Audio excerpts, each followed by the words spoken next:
Halo Sobat Cek Fakta, beberapa waktu terakhir publik sepak bola nasional kembali dibuat antusias setelah PSSI resmi mengumumkan jadwal FIFA Match di bulan September tahun 2025. Tidak tanggung-tanggung, Timnas Indonesia akan menjajal dua tim asal Asia Barat, yaitu Kuwait pada 5 September dan Lebanon pada 8 September di Stadion Gelora Bung Tama, Surabaya. Dua laga ini bukan sekadar pertandingan uji coba biasa, karena keduanya diposisikan sebagai simulasi strategis menjelang babak keempat kualifikasi Piala Dunia 2026 zona Asia pada bulan Oktober mendatang. Pertanyaannya, mengapa PSSI memilih Kuwait dan Lebanon sebagai lawan? Dan mengapa pertandingan justru dimainkan di Surabaya, bukan di Jakarta yang selama ini menjadi kandang utama Timnas Indonesia? Disinilah kita perlu memahami strategi yang tengah dibangun PSSI dan tim pelatih Patrick Kluivert. Pertama, pemilihan Kuwait dan Lebanon bukan tanpa alasan. Jika melihat gaya bermain, kedua negara ini memiliki karakteristik yang cukup mirip dengan dua lawan Timnas Indonesia di grup B kualifikasi, yaitu Arab Saudi dan Irak. Gaya sepak bola Asia Barat secara umum identik dengan permainan agresif, pressing di lini tengah, intensitas fisik, serta transisi bertahan menyerang yang sangat cepat. Meski kualitas Kuwait dan Lebanon berada sedikit di bawah Arab Saudi dan Irak dalam ranking FIFA, karakter dasar permainan mereka tetap dianggap relevan sebagai ajang simulasi uji taktik dan resistansi fisik skuad Garuda. Dalam sebuah pernyataan, Ketua Umum PSSI Erick Thohir menyebut, walaupun belum tentu mirip 100%, tetapi setidaknya kita akan coba menghadapi lawan yang memiliki pendekatan permainan mirip dengan para pesaing kita nanti di babak keempat. Hal ini menunjukkan bahwa laga FIFA Match Day bukan sekadar formalitas untuk mengisi kalender. Laga ini benar-benar disusun sebagai bagian integral dari proses persiapan. Tim pelatih memiliki kesempatan untuk mencoba beberapa skenario, termasuk bagaimana merespons tekanan tinggi di menit-menit awal, bagaimana melakukan build-up dari lini belakang ketika mendapat pressing, serta bagaimana mengelola tempo saat menghadapi tim yang kuat menjaga kedalaman pertahanan. Kedua, keputusan untuk tidak bermain di Jakarta juga memiliki aspek strategis. Timnas Indonesia selama ini terbiasa bermain di Jakarta, baik di Stadion Utama Gelora Bung Karno maupun Jakarta International Stadium. Lingkungan tersebut memang memberikan dukungan masif, namun Coach Kluivert menilai bahwa pemain juga perlu merasakan atmosfer di kota lain, apalagi jika dalam babak lanjutan mereka harus bermain di luar negeri. Dengan membawa pertandingan ke Surabaya, para pemain akan terbiasa menghadapi lingkungan yang berbeda, ritme perjalanan yang berbeda, sekaligus melihat bagaimana mereka merespons dukungan dari penonton yang selama ini jarang menyaksikan laga timnas secara langsung di kotanya. Lebih jauh lagi, ada aspek psikologis yang tak kalah penting. Lawan-lawan di babak kualifikasi nanti tidak hanya menekan secara teknis, tapi juga secara mental. Bermain di tempat baru memberi kesempatan bagi pemain untuk menguji diri. Apakah mereka bisa tetap menjaga fokus dan konsentrasi meskipun atmosfernya berbeda dari biasanya? Jika diuji sekarang melalui laga uji coba, tim pelatih akan lebih mudah melakukan evaluasi sebelum terjun ke pertandingan resmi yang jauh lebih menentukan. Situasi ini juga menjadi kesempatan bagi para pemain baru dan pemain naturalisasi termasuk pemain muda yang baru saja dipanggil untuk mulai merasakan dinamika atmosfer timnas dalam setting pertandingan resmi. Dalam beberapa kesempatan sebelumnya, kita belajar bahwa adaptasi bukan hanya urusan taktik dan fisik, tapi juga soal kemampuan menyesuaikan mental terhadap ekspektasi publik. Dan tidak ada cara yang lebih efektif untuk menguji hal tersebut selain dengan menggelar laga FIFA Match Day di kota yang penuh fanatisme seperti Surabaya. Dalam konteks persiapan menuju babak keempat kualifikasi Piala Dunia 2026, dua laga melawan Kuwait dan Lebanon memiliki fungsi yang jauh lebih besar dibanding skor akhir semata. Hal pertama yang ingin diuji oleh pelatih Patrick Kluivert adalah konsistensi struktur permainan. Dalam babak ketiga yang lalu, Indonesia sudah menunjukkan perkembangan besar dalam hal kedisiplinan taktik, terutama dalam menjaga garis pertahanan dan menekan lawan secara kolektif. Namun babak keempat merupakan level yang berbeda. Arab Saudi dan Irak memiliki kualitas pemain yang mampu memanfaatkan celah sekecil apapun. Maka, salah satu fokus utama dari laga FIFA Matchday ini adalah melihat apakah struktur tim tetap terjaga ketika menghadapi pressing cepat dan duel fisik keras dari lawan-lawan Asia Barat. Hal berikutnya yang tidak kalah penting adalah pengujian skema transisi. Selama ini, Indonesia dikenal cukup efektif melakukan serangan balik cepat, tetapi proses transisi dari menyerang ke bertahan masih sering meninggalkan ruang kosong di lini tengah. Melawan Kuwait dan Lebanon, tim pelatih akan mencoba pendekatan berbeda, termasuk memvariasikan tempo permainan dan menjaga agar jarak antar lini tidak terlalu lebar. Ini menjadi penting karena Arab Saudi, misalnya, punya kebiasaan memanfaatkan ruang kosong di antara lini tengah dan lini belakang lawan. Jika transisi Indonesia masih lambat, maka di babak kualifikasi nanti risiko kebobolan akan jauh lebih besar. Poin menarik lainnya adalah rotasi pemain. WSEC dan tim pelatih kemungkinan besar tidak hanya akan memainkan satu komposisi starting 11 pada dua laga tersebut. Sebaliknya, mereka akan mencoba beberapa kombinasi untuk mencari keseimbangan terbaik. Sebagian pemain yang belum pernah bermain melawan tim Asia Barat akan mendapatkan kesempatan agar pelatih bisa mengukur kesiapan mereka baik secara teknis maupun mental. Disinilah arti pentingnya dua laga ini sebagai ajang validasi terhadap seluruh pemain, bukan hanya pemain inti. Dari sisi psikologis, kehadiran supporter Surabaya bisa menjadi katalis penting. Kita tahu, suasana di Gelora Bung Tomo terkenal sangat panas dan penuh energi. Ketika pemain tampil dalam atmosfer seperti itu, mereka akan terdorong untuk bermain lebih berani dan agresif. Ini menjadi latihan mental yang sangat diperlukan sebelum skuad Garuda bertolak ke Arab Saudi pada Oktober nanti. Tekanan psikis dari supporter lawan di stadion-stadion Asia Barat bisa jadi lebih berat daripada tekanan teknis. Maka, laga di Surabaya secara tidak langsung berfungsi sebagai simulasi atmosfer tekanan. Selain itu, pemilihan lawan dari kawasan Asia Barat juga mengirim pesan kepada publik internasional bahwa Indonesia mulai berani menantang tim-tim yang secara tradisional memiliki kekuatan lebih tinggi. Bukan lagi mengundang tim-tim lemah hanya demi mengejar kemenangan, tetapi berani menghadapi lawan yang secara taktik dan fisik lebih sulit. Media asing mulai menyadari perubahan ini, termasuk media Vietnam yang sebelumnya memuji langkah Indonesia dalam memilih lawan uji coba yang menyerupai karakter calon lawan di babak resmi. Semua ini mengindikasikan bahwa PSSI dan tim pelatih tidak ingin hanya menjadi peserta formal di babak kualifikasi. Mereka ingin menciptakan tim yang kompetitif, tak mudah gentar, dan mampu bermain sesuai rencana apapun lawannya.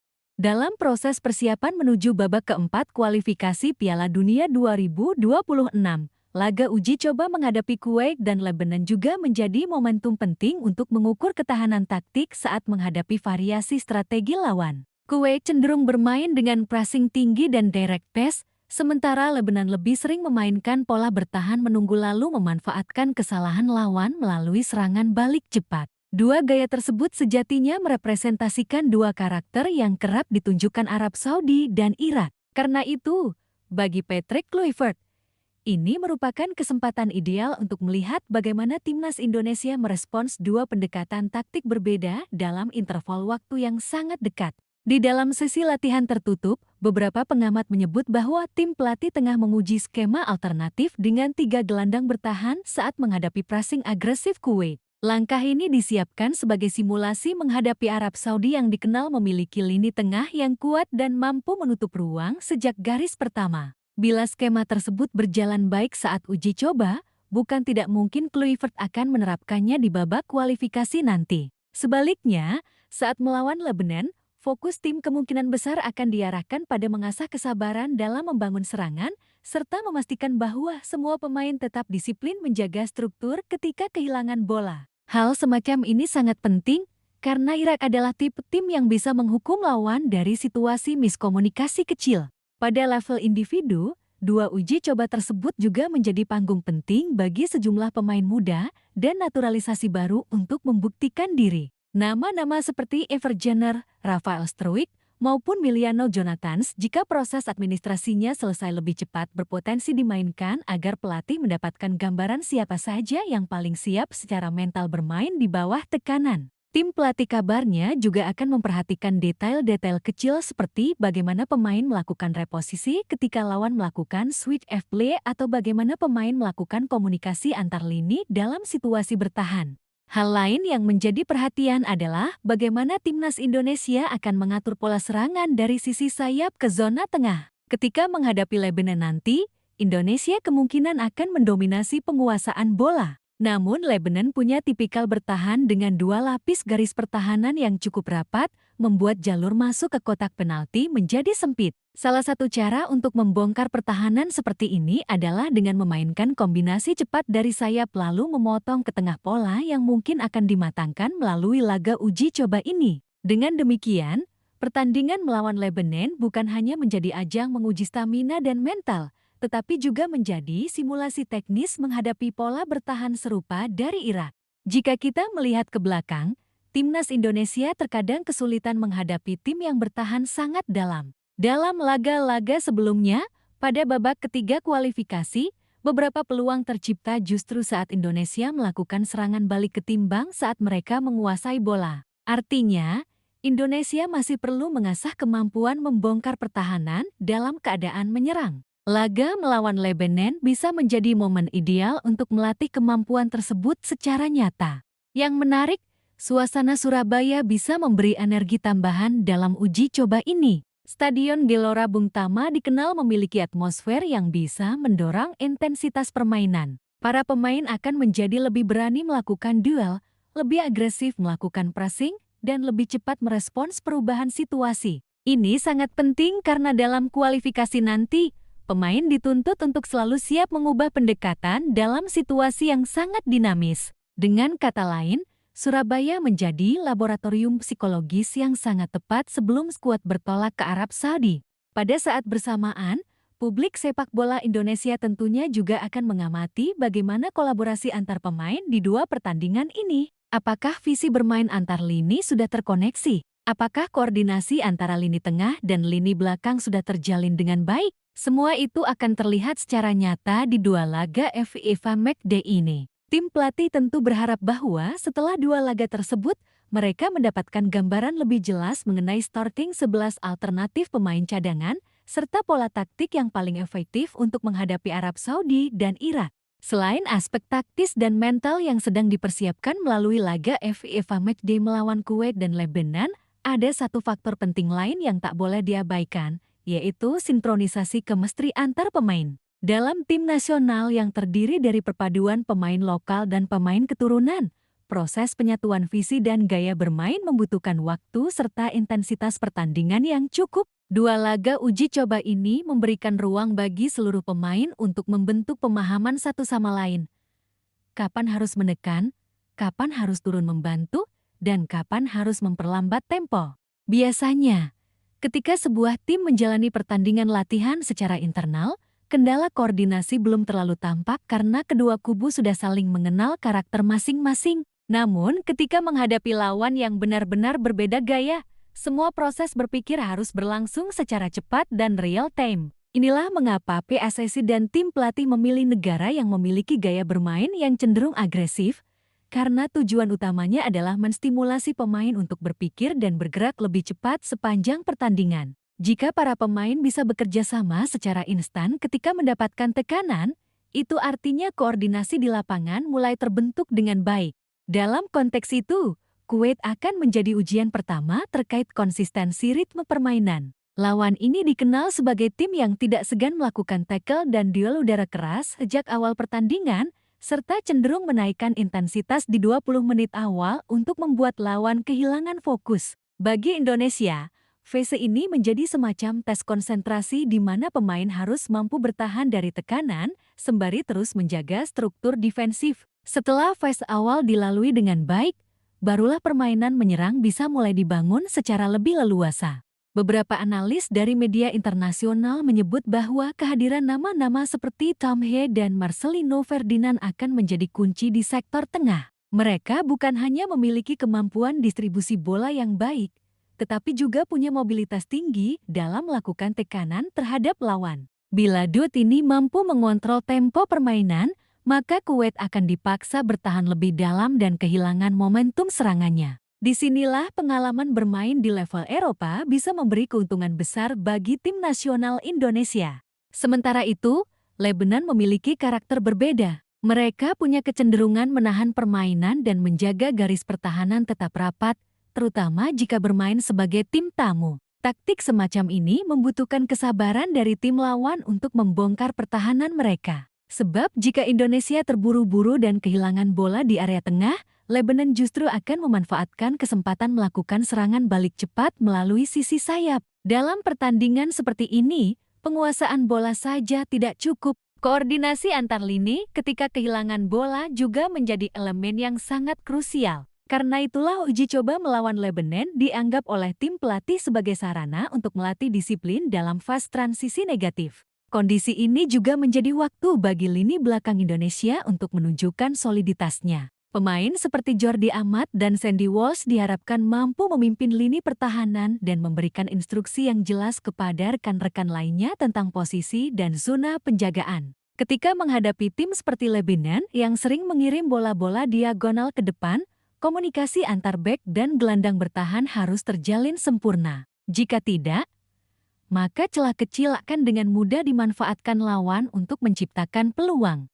Lebih jauh lagi, situasi pertandingan di Surabaya diharapkan memunculkan bentuk komunikasi alami di lapangan. Ketika tribune penuh dan suara supporter bergema, pemain akan jauh lebih waspada terhadap posisi rekan-rekannya, karena mereka tidak bisa mengandalkan instruksi verbal dari pelatih di pinggir lapangan. Mereka harus mengambil keputusan secara mandiri, berdasarkan intuisi dan hasil latihan. Hal semacam ini sulit direplikasi dalam sesi latihan tertutup, sehingga laga FIFA Matchday menjadi satu-satunya sarana realistis untuk membiasakan pemain dengan kondisi tersebut.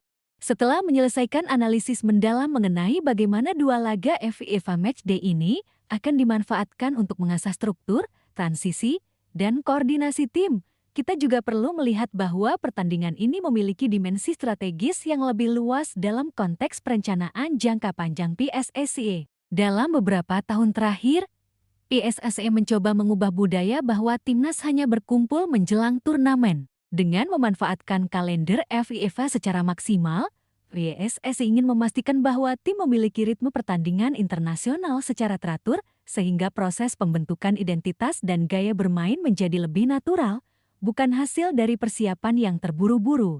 Laga melawan Kuwait dan Lebanon juga merupakan bagian dari cara PSSI membangun kepercayaan diri kolektif sebelum memasuki babak kualifikasi yang lebih berat. Dalam banyak kasus, tim yang akan menghadapi lawan-lawan kuat perlu memiliki memori positif dari pertandingan sebelumnya. Jika skuad Garuda bisa tampil baik dan meraih hasil positif dalam laga uji coba ini, maka mental pemain akan lebih percaya diri ketika masuk ke babak kualifikasi. Sebaliknya, jika laga uji coba berakhir tanpa arah taktik yang jelas, maka hal itu akan terbawa ke fase berikutnya dan membuat kepercayaan diri tim goyah. Menariknya, media asing juga mulai melihat laga uji coba ini sebagai sinyal kesiapan Indonesia menghadapi tim-tim Asia Barat. Beberapa analis menyatakan bahwa Indonesia adalah satu-satunya tim Asia Tenggara yang memperlakukan FIFA Matchday dengan serius untuk keperluan taktik, bukan sekadar agenda promosi. Dalam konteks itulah, pertandingan melawan Kuwait dan Lebanon memiliki makna psikologis tidak hanya bagi pemain, tetapi juga bagi publik dan bahkan lawan. Ketika lawan-lawan di grup B melihat bahwa Indonesia berani menghadapi tim Asia Barat dan mampu menampilkan permainan kolektif yang disiplin, mereka tentu tidak akan menganggap Indonesia ramah ketika babak kualifikasi dimulai. Selain itu, dua laga uji coba ini juga menjadi momentum bagi supporter Indonesia di luar Jakarta. Dalam beberapa hari terakhir, tiket untuk laga di Gelora Bung Tama dilaporkan ludes terjual hanya dalam waktu beberapa jam. Hal ini menunjukkan betapa antusiasnya supporter Surabaya untuk menyambut timnas Indonesia secara langsung. Dukungan seperti ini pasti akan menambah semangat juang para pemain. Lebih jauh, ini juga menjadi bukti penting bagi federasi bahwa memperluas lokasi pertandingan ke kota-kota lain bisa menjadi langkah strategis dalam membangun kedekatan emosional antara timnas dan masyarakat di seluruh Indonesia. Banyak pemain timnas senior yang menyambut positif pemilihan venue di Surabaya. Mereka menyebut bahwa dukungan penonton Surabaya sangat energik dan mampu menciptakan atmosfer yang membuat pemain tampil dengan rasa percaya diri tinggi. Bahkan beberapa pemain menyebut bahwa berada di stadion dengan atmosfer seperti itu membuat mereka bermain tanpa rasa takut, seolah-olah mereka memiliki pemain ke-12 yang mendukung di setiap sudut lapangan. Energi semacam ini akan sangat berguna ketika Indonesia harus bermain di kandang lawan pada babak kualifikasi nanti. Dengan selesainya seluruh rangkaian pertandingan FIFA Matchday melawan Kuwait dan Lebanon, Timnas Indonesia diharapkan telah mengantongi sejumlah pelajaran penting dan gambaran nyata mengenai kesiapan tim menghadapi tantangan sebenarnya di babak keempat kualifikasi Piala Dunia ke-2026.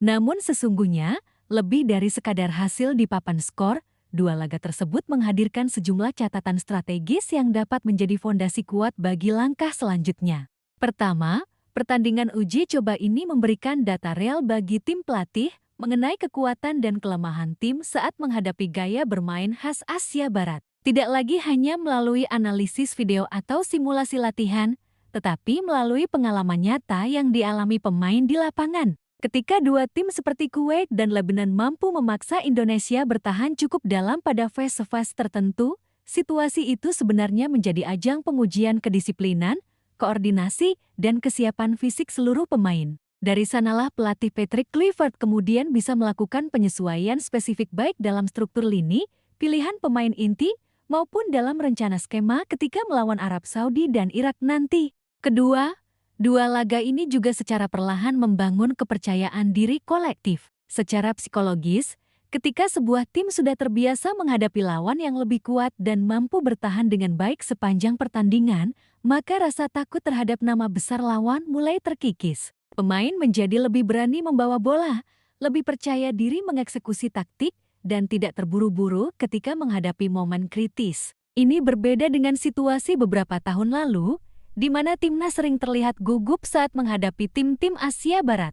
Ketiga, laga di Surabaya sukses memperkuat koneksi emosional antara tim nasional dan publik. Kehadiran puluhan ribu supporter dengan atmosfer yang begitu bergelora menjadi energi tambahan yang sangat berharga. Skuad timnas merasakan bahwa mereka tidak sendirian dalam menjalani persiapan menuju babak kualifikasi, dan dukungan ini sekaligus menjadi pengingat tentang betapa besarnya harapan publik terhadap tim. Dalam konteks jangka panjang, hal ini sangat positif karena soliditas antara tim dan supporter merupakan salah satu modal penting dalam perjalanan menuju target besar seperti Piala Dunia.